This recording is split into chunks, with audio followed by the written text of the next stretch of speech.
How to fix Outlook syncing issues. Now, there are a couple of things that you have to remember first.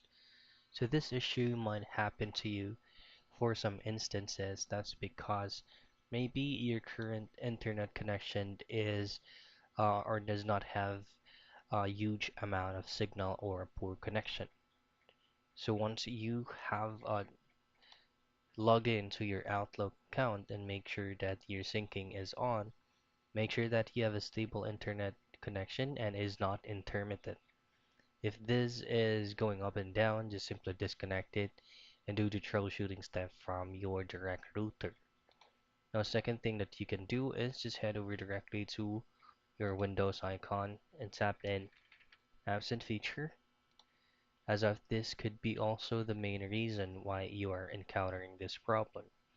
In here, you just have to make sure that your Outlook software is updated to its latest version.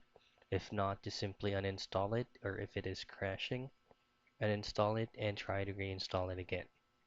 So those are the troubleshooting steps on how you can fix your Outlook syncing issues.